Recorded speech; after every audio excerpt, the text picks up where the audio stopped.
Hello, everyone. Good morning. Thank you for joining us. I'm Steve. And I'm Scott. And together we are Backyard Musings, broadcasting live from Apple Valley, California. And we are talking science and technology today, all over the globe. Yeah, so this is a continuation of the PFAS, forever chemicals. A study from Catholic University in Piacenza investigates the impact of forever chemicals that pose serious risks to both human health and the environment. Certain bacteria found in soil may offer a way to break down eternal pollutants, substances that persist in the environment and pose serious risks to human and environmental health. These include per and poly, so perfluoroalkyl and polyfluoroalkyl substances, which are widely used in products such as cosmetics, food packaging, cookware, and detergents. A research team from Catholic University in Piacenza has isolated about 20 bacterial species from PFAS-contaminated soil in the Veneto region. These bacteria can degrade PFAS by using them as their sole source of carbon and energy. Would you like to know more? So we're going to assume that this place is in Italy, right? Yeah. Okay. The study was led by Professor Edoardo Puglisi from the Faculty of Agriculture, Food, and Environmental Sciences at Catholic University. It was conducted in collaboration with Professor Giancarlo Ranella's team at the University of Padua and presented at the 35th Annual SETAC Europe Conference in Vienna. Okay. That's where it's presented. Vienna. Yeah, got it. In May of this year, 2025. The growing presence of PFAS in soil and groundwater is a major environmental concern due to their chemical stability, high mobility, and toxic effects. The strong carbon-fluorine bond in these molecules makes them extremely resistant to natural degradation, which is why they're often referred to as forever chemicals. PFAS are a diverse group of chemical compounds that have been manufactured since the 1940s for their water and oil repellent properties. These traits have made them useful in a wide range of products, including fabrics, coatings, cosmetics, and packaging. However, the same properties also make PFAS resistant to degradation, allowing them to persist in the environment, accumulate in living organisms, accumulate, all right, and pose toxic risk to human health. Exposure to PFAS has been linked to several health issues, including diabetes and hormonal imbalances. Not good stuff. Imbalances. Yeah. Yeah, that's not good for us. No. Yeah. Huh.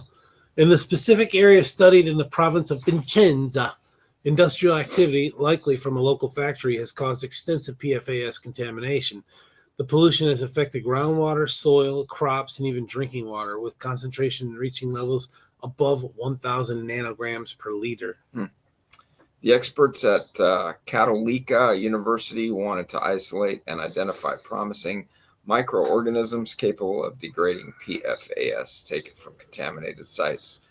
To this end, they analyzed the microbial diversity in soils containing PFAS sampled in polluted areas of northern Italy, specifically in highly contaminated sites in the Veneto region in the provinces of Piacenza and Padua.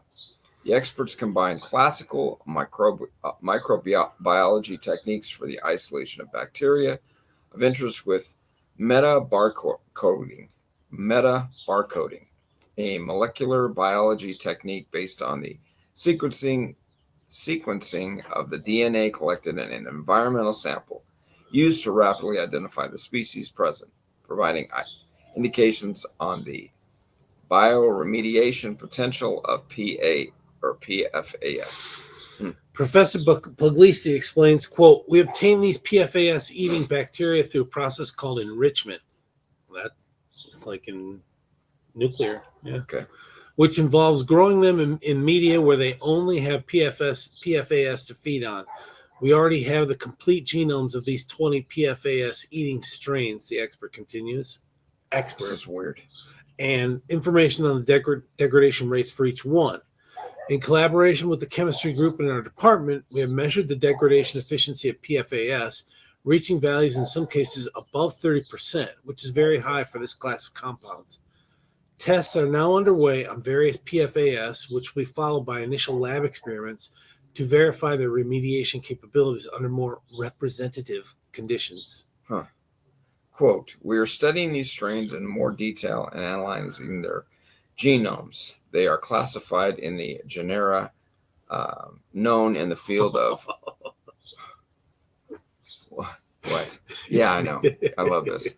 In the field of bioremediation, such as Micrococcus, Rodon. This is like a science fiction character, right? Wasn't there a Rodon that was Yeah, he in was like the Godzilla? Godzilla, yeah. Gojira.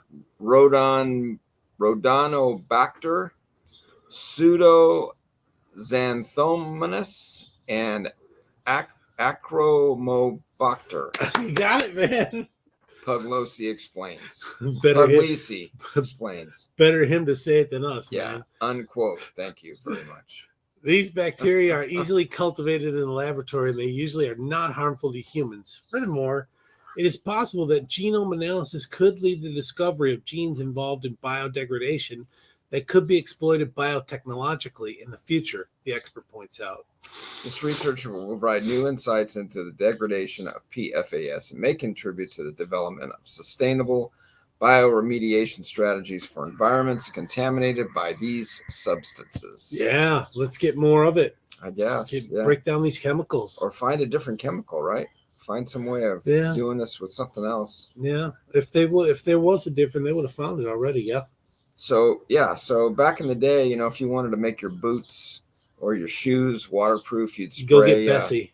What would you spray on that stuff? It was in a can. It was called, oh my gosh. It was like I can't remember. Gum Away? I wonder if, it's like a spray, but it would waterproof it, almost like if you'd use paraffin wax on your boots or your shoes or something. But I forget what they call that stuff, but we still have a can of it.